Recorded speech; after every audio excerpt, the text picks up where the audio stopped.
Oikein hyvää perjantai-huomenta jälleen kerran täältä Urban 3 studiosta Maria 01:stä. On taas aika uuden Urbanit visionäärit tietoiskun ja tällä kertaa meillä on vieraana Roberta Gilardi from G-Gravity. Good morning. Tänään aloitetaan suomella ja jatketaan sitten englannilla. Mutta ennen kuin päästään päivän aiheeseen, niin käydään läpi vähän Kirahubin kuulumisia tähän alkuun.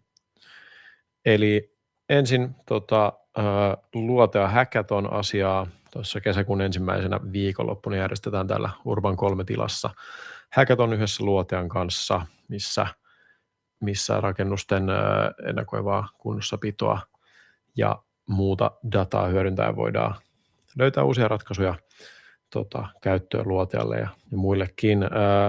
Hackathonissa on kick-offi 23. päivä, eli ensi viikolla kello 9.00 täällä Urban 3 tilassa ja sitten verkossa tuossa kuvassa olevasta QR-koodista pääsee ilmoittautumaan, eli kannattaa nyt laittaa toi almanakkaan, jos hackathon kiinnostaa, niin pääsee ensi viikolla kuulemaan kaiken, mistä on kyse ja miten pääsee mukaan ja muut tarpeelliset tiedot, eli sieltä ilmoittautumaan tai Kirahubin tapahtumakalenterin kautta.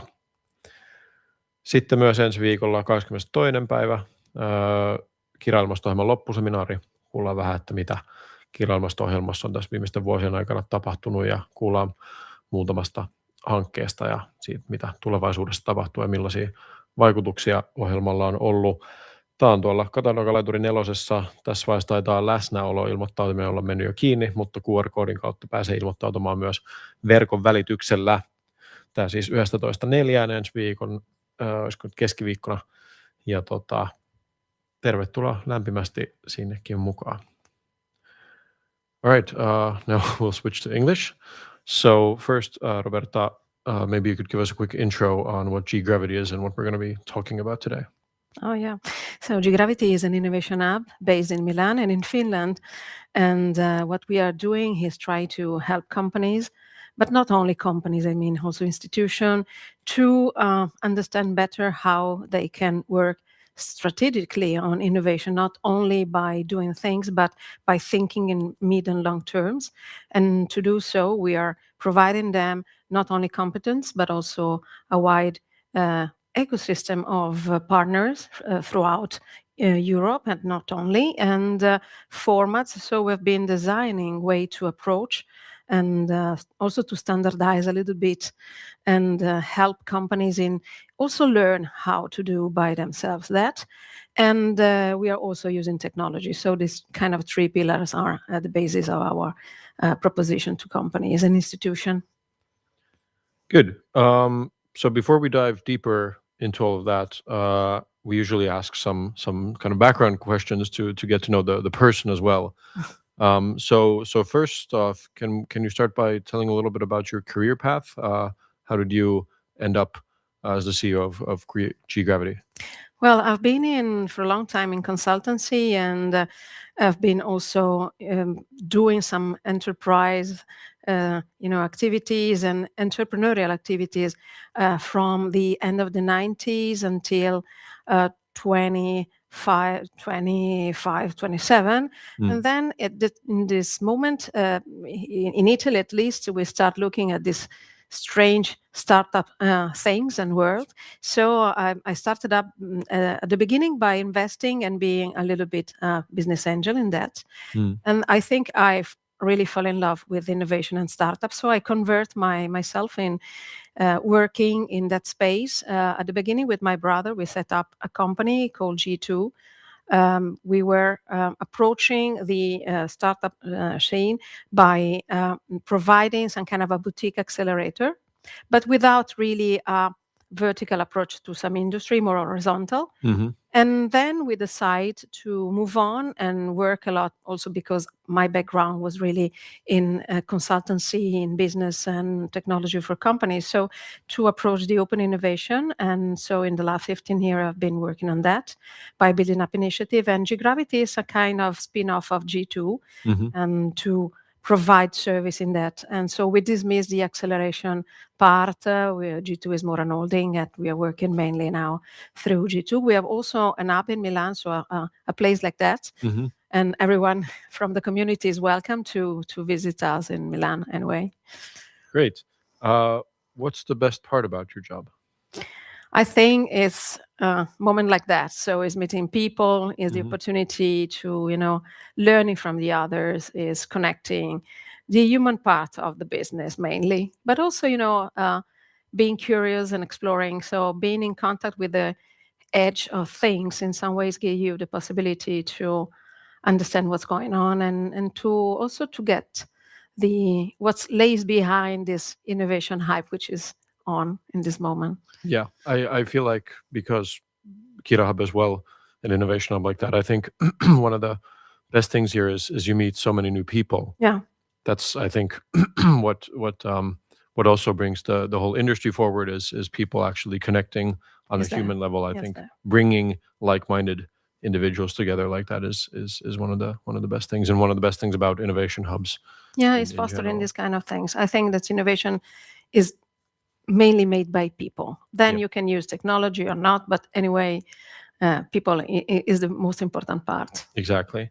And so obviously we're focused on the built environment and digitalization. So when you think about those words, built environment, digitalization, what comes to mind? What does that mean for you? Well, it's sure that in the last decades, the technology has driven change, not only because they are evolving, so there is the possibility to enable new models, for example, new business models that were impossible 50 years ago. I mean, Exactly. but one other interesting part is the opportunities to evolve in terms of how we interact, for example, with the environment itself. Mm. For me, for example, two concepts that are very interesting are, for example, the possibility to build up through digitalization new ontology of the spaces. Hmm. I mean, for example, an hospital with a digital twin, and the model is, for example, can predict and manage critical elements and not the emergency in Mm. in place, and the people so can have a more smooth experience, patients and doctors and what else.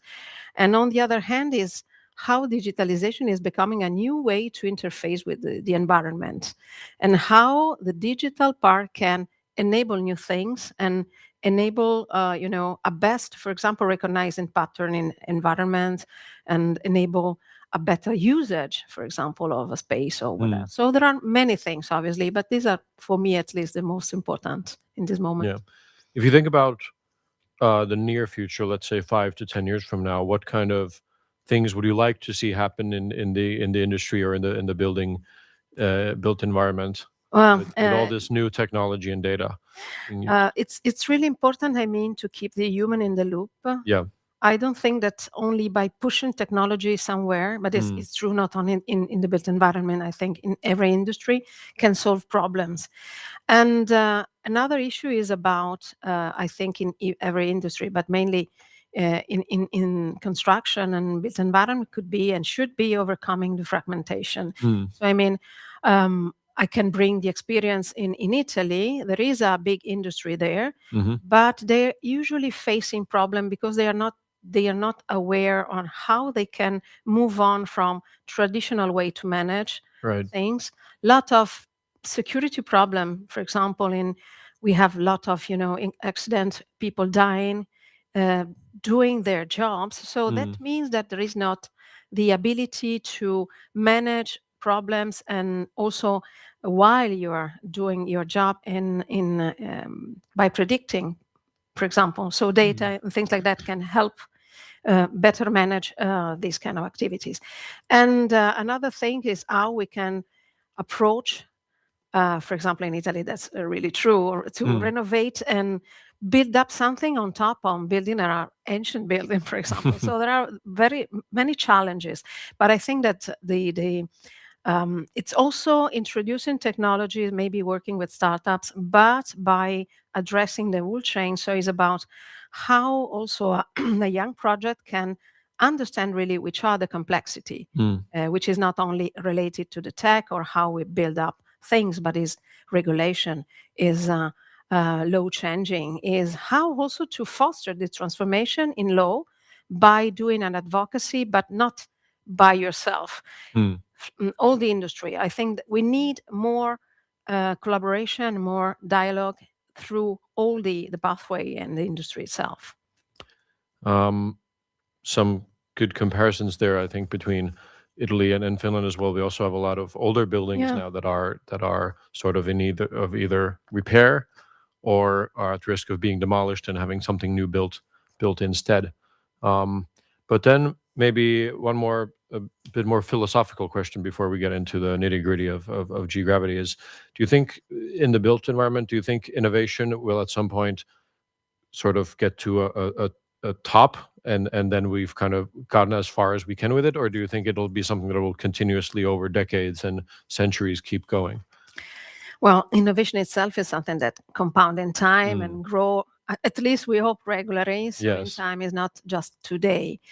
Obviously, there are some moments and hypes.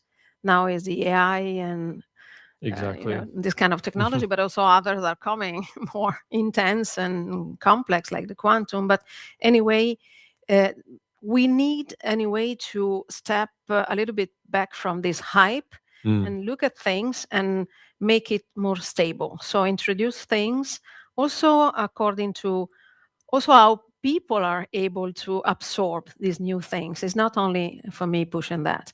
So, but I hope that innovation will not stop anyway in time. I think we all hope that. Yeah. Good.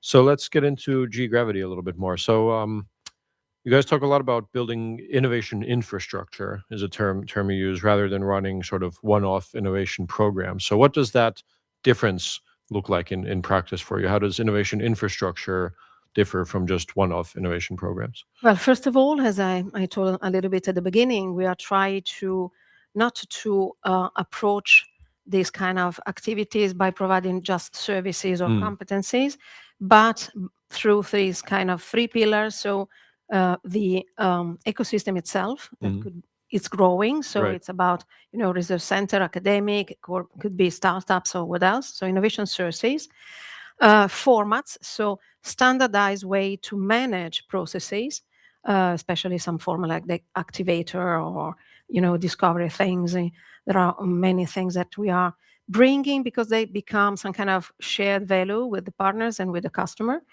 And technological support.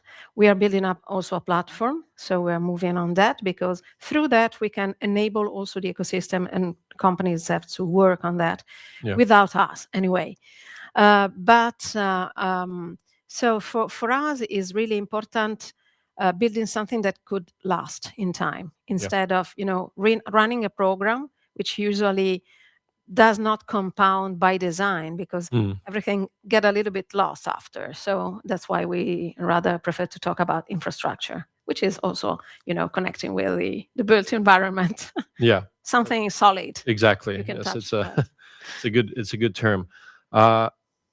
Maybe when we were talking at the beginning of the week, you used the phrase compounding ecosystems in a way. So what are the signs that an ecosystem is actually compounding and growing instead of maybe just kind of staying stagnant or maybe fading away?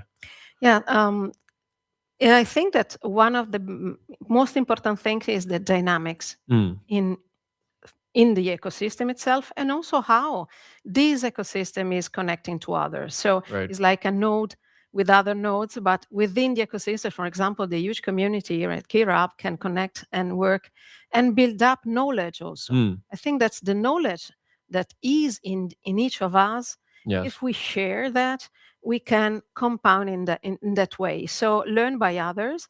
The velocity in which, for example, this kind of knowledge is reactivated by others. This could be, for me, one of the most important KPI. Yeah, that's a good point.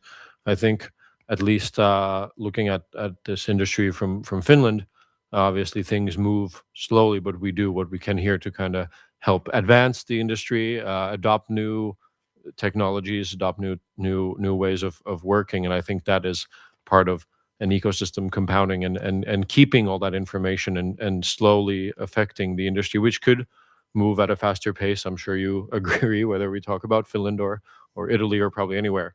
But I think that sort of slow, building all the It is information always a and matter also for me to, for example, you can rely and trust and push for the early adopters yes, because there's always this kind of curve, you know. yeah, So the others will follow. yeah, Identify, for example, big players that are aware of that and can be drivers mm, and help the others to grow faster.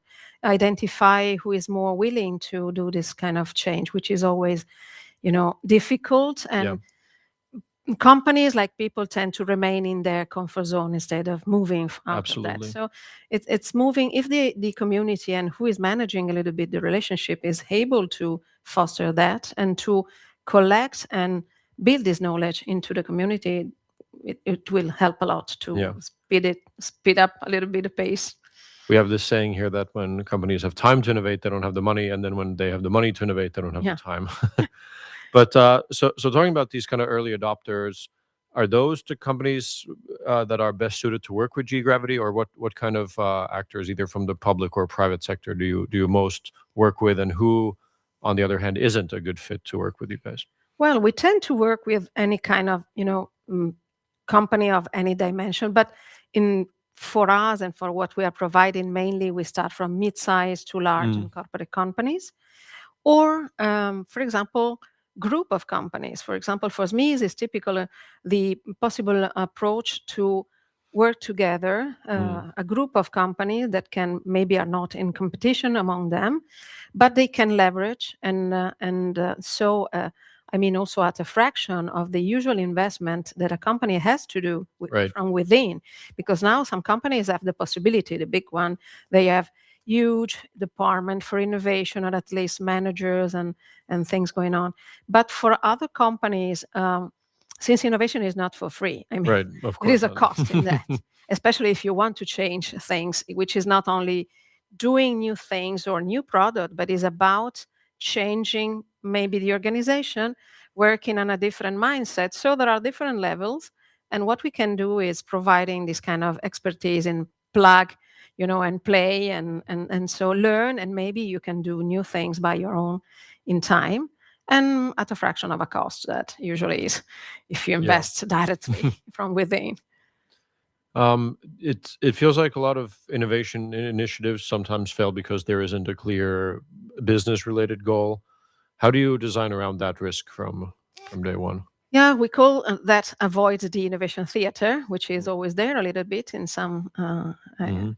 companies, because it's not really about pushing for, this kind of kermesse with necessarily startup, what else, but it's about really understanding the business challenges, not only for now, but in years. And that's the very difficult things, because it's working at different, speed and with a Mm. vision.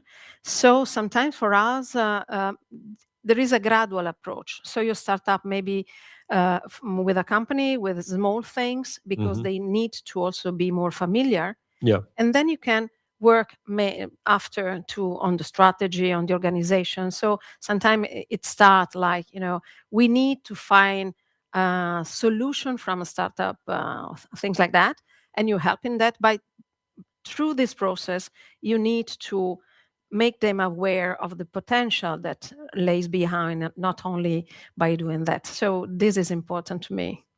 Right. Um, so obviously you work with cities, institutions, large companies, small companies, corporates. What have you learned about sort of the trust building process with these? Because all these different organizations move at very different speeds. Startups will move quickly, bigger companies need more time, public sector always needs a lot of time. So how does that whole symbiosis of working with all these different sized organizations work, and how do you build Yeah, trust there? if you work, for example, we are now carry on this project, which is made by this kind of stakeholder, and the key element is to respect their pace, and so to Right. have a continuous onboarding, and to let them create the right dialogue. So the institution is more slow. Maybe the institution has a vision, but for sure, bureaucracy, let me say, or organization are really difficult to speed up sometimes. So you need also to build up an internal dialogue Mm. among the stakeholder of the institution, and to get to some kind of agreement in what they need and so to contribute more and to be more proactive. On the other hand, startups are like, horses that they want to run Yes. and do things, so they suffer a lot from that. But is important also that they understand that if they want to make an impact, because I think that today we need to make impact in our economies. So it's not only funding and going away somewhere with your IPO or things like that, which is great, but maybe the country can lose something, at least in my opinion. So I mean, it's important to build up the conversation, to respect these kind of things, to learn from each other, and try to connect and find a common terrain to work. This is important. So it's a continuous movement and dialogue. So the collaboration is not easy. It's not putting people in a room that makes them collaborate anyway. And I'd say also, especially talking about the construction building industry, another thing that the country or the whole world potentially can gain is new solutions to, lessen emissions, make the planet a little bit greener at the same time, and that's something that should also be kept in mind when doing new things, and startups thinking about how quickly they can exit and stuff. But well, I think there is a huge potential, but it's a matter of what I saw and experimented a little bit is that, for example, is not only the new solution, because the new solution in complex environment, I mean, it could be the construction, but could be also the healthcare system, for example. So our environment and industries in which you have high barrier, for example, to enter, you need, for example, to do tenders and things, you need to have large, shoulders. And so it's a matter of building up the trust throughout the ecosystem. And also for startup, which are mainly, but is correct that they are like that. So focusing on one peer-to-peer element to understand that the process is really complex. And so maybe they need to understand how to fit in that and how to connect and dialogue and have a dialogue with all the others. Right. That's one important element, at least for me, in complex industries. Yep. Good. You've been involved in the Vanda Innovation Activator. Could you quickly describe what that is and what your role in all of that is? I think this is some kind of magic moment in which, these early adopter things that we talked before is about finding very, not only wise, but I mean, people with a vision within the institution, and provide some visionary things, because this idea of the activator is really new and is a way we are experimenting in Vanta to really build up these compounding ecosystem. Right. And so moving from a lot of things happening, which is great, but to connect every activity and what's going on in different departments of the city and what's going on outside. So the industry, which is rich, which is, I think that in Vanta, for example, there are a lot of assets, apart the international airport, but there are many industries, important industries there. So and they are working on many things, but our aim is to connect them and to let them interact better. Yesterday, we have this kickoff there, and it was really a fruitful moment,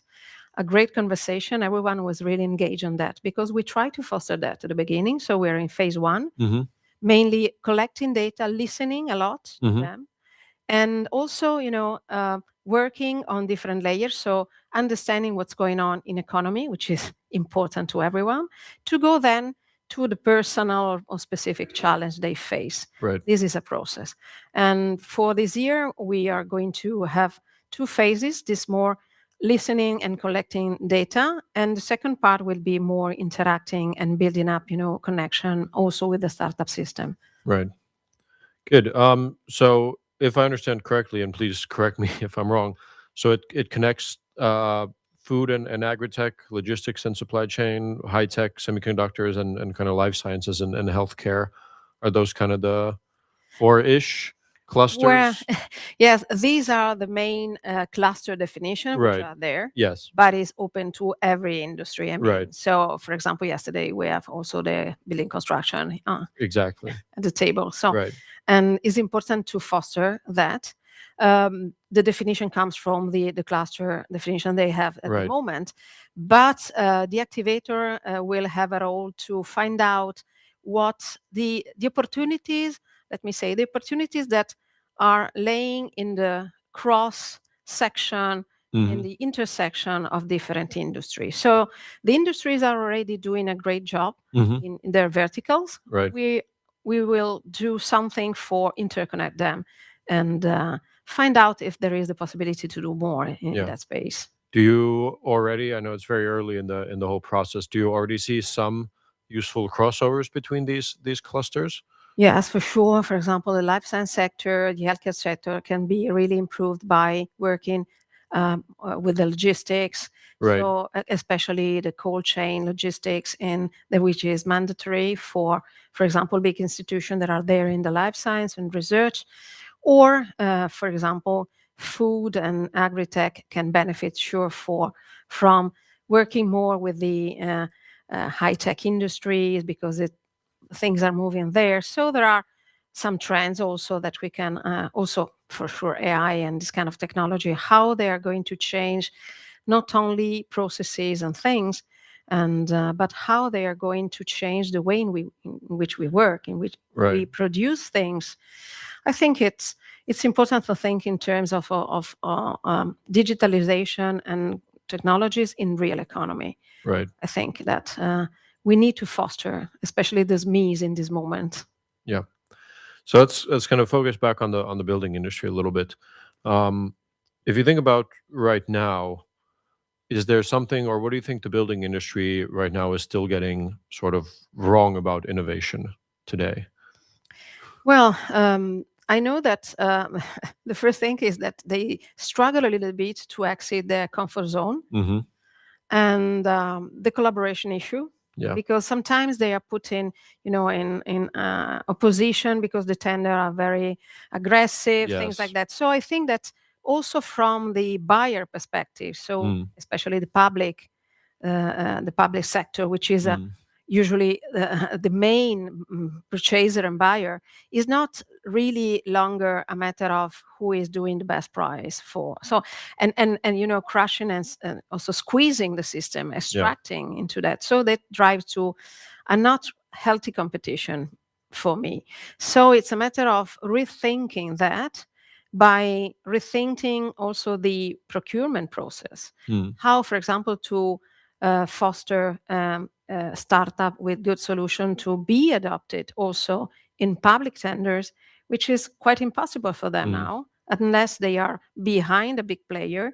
So I think that also the big player need to rethink their supply chain, because if you squeeze and work only on extraction and not on building up these kind of things, it will always been a struggle for the ecosystem itself. And the technologies and new solution and things can drive really through also innovate really for people, not only because we put more sensor in a home or we do smart building or what else, but it's how we will address people living. So it's about people living in houses or in space like that, or in industry. So different kind of experience that we can build up through that. Yeah.